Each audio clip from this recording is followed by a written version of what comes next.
नमस्कार, मी राहुल कुलकर्णी. एक्झिट पोलची विश्वासार्हता ही प्रश्नांकित असली तरी सुद्धा आपण एक्झिट पोलची चर्चा करतो, कारण काही वेळेला ते चुकतात, काही वेळेला ते बरोबर येतात. आणि जेव्हा 7-7 एक्झिट पोल हे एन-डी-एचं कमबॅक बिहारमध्ये थम्पिंग मेजॉरिटीनं होतंय असं सांगतायत, तेव्हा समथिंग इज देअर. कारण सगळेच जण फ्रॉड करतात, सगळेच जणांची सॅम्पल साईज कमी असते असं काही नाहीये. आणि म्हणून हे असं का घडलं? कारण मी बिहारच्या 4 विधानसभा निवडणुका, 4 लोकसभा निवडणुका कव्हर केलेल्या आहेत. Big win for NDA in Bihar. 7 exit पोलनी सांगितलं आहे, की बिहारमध्ये नितीश कुमार यांचं सरकार पुन्हा येतंय परत. पुन्हा येतंय आणि मोठ्या मेजॉरिटीने येतंय. चाणक्य स्ट्रॅटेजिस्टनी सांगितलंय, एन-डी-एचं सरकार येणार आहे 243 पैकी 130 ते 138 जागेवरती. तर महागठबंधन 100 ते 108 आणि अदर्स 3 ते 5. दैनिक भास्कर त्यांनी सांगितलं आहे, की 145 ते 160 जागा जिंकून एन-डी-ए सत्तेवरती येईल. तर महागठबंधन सर्वात कमी जागा देणाऱ्यापैकी एक हा सर्व्हे आहे. 73 ते 91. ऑदर्स मी मुद्दा म्हणून सांगतोय, कारण मला त्याचं विश्लेषण करायचं 5 ते 7. मी पॉइंटर्स काढून ठेवलेत. जे-व्ही-सीचा सर्व्हे आहे. एन-डी-ए 135 ते 150. एम-जी-बी म्हणजे महागठबंधन 88 ते 103. ऑदर्स 3 ते 6. मॅट्रिज 147 ते 167. एन-डी-ए महागठबंधन 70 ते 90. ऑदर्स 2 ते 8. पी मार्कचा सर्व्हे सांगतो आहे, एन-डी-ए 142 ते 162. महागठबंधन 80 ते 98. ऑदर्स 3. पीपल्स इन्साइटचा सर्व्हे सांगतो आहे 133 ते 148. एन-डी-ए महागठबंधन 87 ते 102. 3 ते 6 ऑदर्स. पीपल पल्स त्याचं असं म्हणणं आहे, की 133 ते 159 एन-डी-ए आणि एम-जी-बी त्यांचं प्रेडिक्शन आहे 87 ते 102. ऑदर्स आहेत 306. एन-डी-टी-व्हीनी पोल्स ऑफ पोल्सचा जो आत्तापर्यंतचे 7 एक्झिट पोल आहेत त्याचा एक ताळेबंद काढलाय. त्यांच्या मताप्रमाणे एन-डी-टी-व्हीच्या 146 जागा एन-डी-ए जिंकेल, 90 जागा महागठबंधन जिंकेल, ऑदर्स 7. हे फार महत्वाचं आहे, की असं का घडतं आहे. प्रशांत किशोर, मी ऑदर्सचं जाणीवपूर्वक सांगत होतो, जनसुराज्य केवळ 0 ते 5 जागा जिंकतील असं आता दिसायला लागलेलं आहे. महागठबंधन बिहारमध्ये पूर्णपणे त्याचं नुकसान होताना दिसतं आहे. प्रशांत किशोरचा फॅक्टर इथे कदाचित एन-डी-एच्या बाजूनं गेलेला आहे असं दिसतं आहे. जवळपास ग्रँड अलायन्स जी आहे ती ग्रँड अलायन्स केवळ 84 जागा जिंकेल आणि त्याच्यामध्ये पोल्स ऑफ एक्झिट पोल सांगतायत, की जवळपास 110 जागा ज्या 2020 मध्ये महागठबंधननं जिंकल्या होत्या त्याहीपेक्षा बऱ्याचशा जागा ह्या त्यांच्या कमी होताना दिसत आहेत. हे जसे जसे एक्झिट पोल आपल्याकडे अपडेट होत राहतील ते आपण सांगूया. परंतु आतापर्यंतच्या 7ही एक्झिट पोलमध्ये आता असं दिसतं आहे, की एन-डी-एचं सरकार, जे सरकार हे नितीश कुमार यांच्या नेतृत्वाखाली चालतं, ते सरकार पुन्हा विजयी होत आहे. बघा, ह्या निवडणुकीचे 2 महत्वाचे एक्स फॅक्टर होते. खरं तर 3 होते, पण 2 महत्वाचे आहेत, कारण एक एकाशी जोडलेला आहे. एक एक्स फॅक्टर आहे तो महिला. कारण जे प्रयोग महाराष्ट्रामध्ये झाले त्याची पुढची पायरी, ज्याला पंतप्रधान नरेंद्र मोदी आणि श्री नितीश कुमार यांनी सुद्धा अनेक वेळेला रेवडी कल्चर म्हणून हिणवलं होतं, त्या रेवडी कल्चरच्या आधारावरतीच बिहारचं सरकार पुन्हा परत येईल असं दिसतंय. लाडक्या बहिणी, कारण त्यांना ₹10,000 थेट बँक खात्यामध्ये, आपल्याकडचे 2,500 कुठे आणि तिकडे 10,000 कुठे, थेट अशी मदत दिली गेली. त्याचं मोठं रिफ्लेक्शन हा एक महत्वाचा एक्स फॅक्टर बनलाय असं म्हणतात. कारण हा एक्स फॅक्टर का आहे? एकतर मुळातच मी ज्या 4 विधानसभा निवडणुका कव्हर केल्या तेव्हा असं दिसायचं, की पाटण्यासारख्या शहरामध्ये, की जिथे संध्याकाळी 6च्या नंतर मुलींना घराबाहेर पडणं सुरक्षित वाटत नव्हतं राजधानीमध्ये, तिथे कमालीची विश्वासार्हता नितीश कुमार यांनी आपल्या सरकारच्या कारभारातनं दाखवली. आणि म्हणून ते ज्या कुर्मी माफ करा, ज्या कुर्मी जातीचं ते प्रतिनिधित्व करतात, त्याची अवघी 3 ते 5% एवढी लोकसंख्या असून सुद्धा बिहारमधल्या महिलांनी नितीश कुमारांना कायम साथ दिली. कारण एक सुरक्षेचं वातावरण तिथे नितीश कुमारांनी केलं. जे गुंडाराज लालू प्रसाद यादव यांच्या सरकारच्या काळात होतं ते मागं टाकलं आणि महिलांसाठी सुरक्षित राज्य असं त्या राज्याची त्यांनी ओळख करून दिली. म्हणजे आधीच नितीश कुमार यांच्यावरती विश्वास, अधिक त्या लाडक्या बहिणी, या सगळ्याचा मोठा परिणाम झाला असं म्हणतात. आणि तो एक्स फॅक्टर जर आता हे जे एक्झिट पोल येत आहेत ते खरे मांडले तर तो एक्स फॅक्टर इथे कामाला आला. दुसरा एक्स फॅक्टर जो प्रशांत किशोर यांच्याशी निगडीत आहे, सॉरी.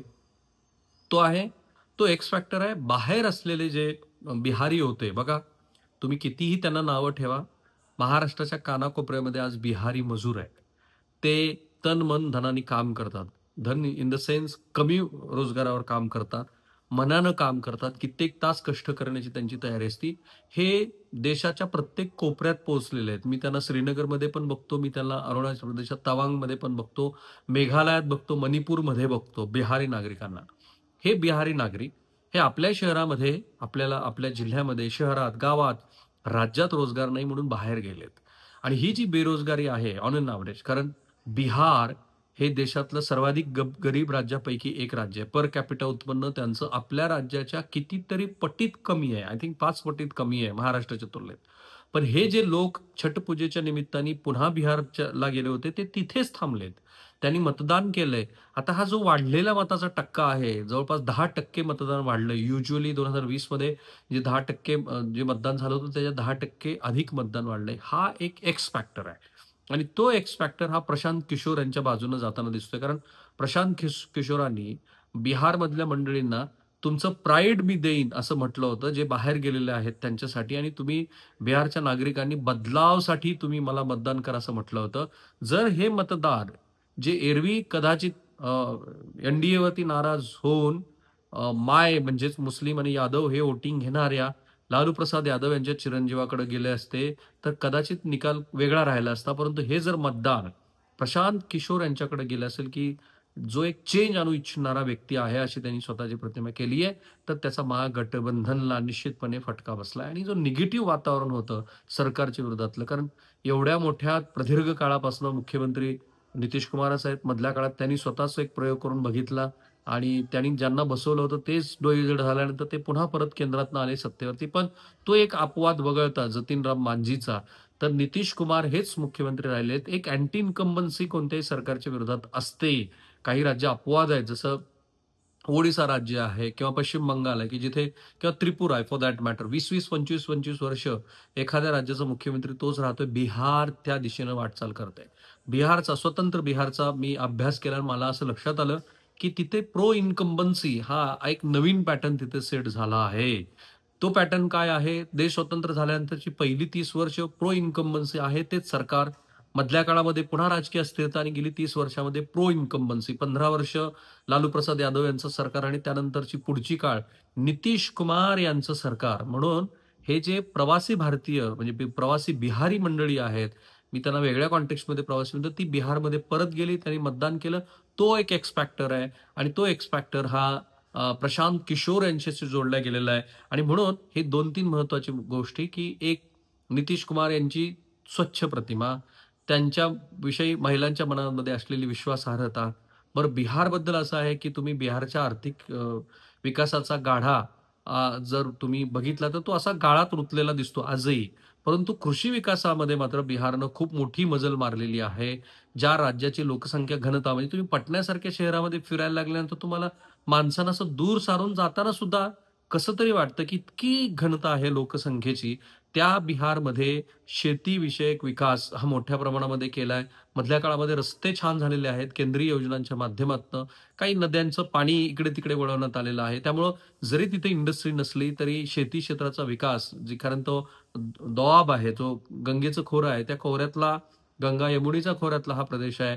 तिथे जमीन उपजाऊ आहे. त्याला पाण्याची नीट व्यवस्था केली आहे. या सगळ्या गोष्टी जर हे एक्झिट पोल खरे आहेत असं आपण मानलं, कारण मी हे यासाठी म्हणतोय, काही राज्यामध्ये फॉर दॅट मॅटर हरियाणामध्ये, हिमाचल प्रदेशमध्ये एक्झिट पोल बिलकुल उलटे आले होते. पण हे जे 7 एक्झिट पोल आहेत, ते एक्झिट पोल सांगतायत, की नितीश कुमार हे पुन्हा एकदा सत्तेवरती येतायत. ते का परत येतायत हे मी तुम्हाला सांगितलं. बाय द वे, आपण बऱ्याच वेळेला बिहारला असं म्हणतो, की बिहार हे सर्वाधिक जातीनं ग्रस्त असलेलं राज्य आहे. माझं मत उलटं आहे. सर्वाधिक जातीच्या गणितावर आधारित मतदान करणारं राज्य बिहार किंवा बिहारपेक्षा किंबहुना त्याहून अधिक महाराष्ट्र आहे. फक्त बिहार राजकीयदृष्ट्या अधिक सक्षम आहे. तिथल्या गल्लीबोळामध्ये लोक राजकारणाची चर्चा करतात. त्यांची राजकीय समज खूप चांगली आहे. दिल्लीला जवळ असल्याचा किंवा उत्तर भारतातल्या राजकारणाचा त्यांना अनुभव आहे. त्या राज्यामध्ये कर्पुरी ठाकूर पण असतात, त्या राज्यामध्ये बी-पी मंडल पण आहेत, त्या राज्यामध्ये समाजवादी चळवळ लालू प्रसाद यादव आणि नितीश कुमारच्या माध्यमातून दिसते. तिथून जे-पी नारायण येतात. तर हे राजकीयदृष्ट्या इतकं संवेदनशील राज्य आहे. त्या राज्यामध्ये नितीश कुमार यांचा कमबॅक हे मिरॅकल म्हणायला लागेल. कारण तसा जर कमबॅक झाला, तर नितीश कुमार यांची ढासळती आरोग्य स्थिती याकडे तिथल्या मतदारांनी दुर्लक्ष केलं. नितीश कुमारांची कदाचित ही शेवटची निवडणूक आहे, हे सुद्धा तिथल्या मतदारांनी लक्षात घेतलं असावं आणि म्हणून बिहारमध्ये एन-डी-एचं कमबॅक का झालं आणि ते जर एक्झिट पोल खरे असतील असं आपण गृहीत धरलं, तर त्याचा राष्ट्रीय राजकारणावरती काय परिणाम होईल? तर ते सरकार जे केंद्रातलं अधिक सुदृढ व्हायला मदत होईल. कारण 230 जागेवरती भाजपच्या हे सरकार जे सध्या तरलेलं आहे, ते नितीश कुमार आणि चंद्राबाबू नायडू यांच्या टेकूवरती आहे आणि त्या टेकूला अधिकचं बळ मिळेल जर बिहारमध्ये नितीश कुमार हे पुन्हा मुख्यमंत्री झालेत तर. तिथल्या प्रत्येक राजकीय घडामोडीकडे आमचं लक्ष आहे. कदाचित मी बिहारमधूनच तुम्हाला उद्या किंवा परवा भेटेन. कुठेही जाऊ नका. हे चॅनल पहा. अधिकात अधिक लोकांपर्यंत हे व्हिडिओ पोहोचवा आणि मला आनंद आहे तुम्ही लाखोच्या संख्येने बघत आहात. Thank you so much.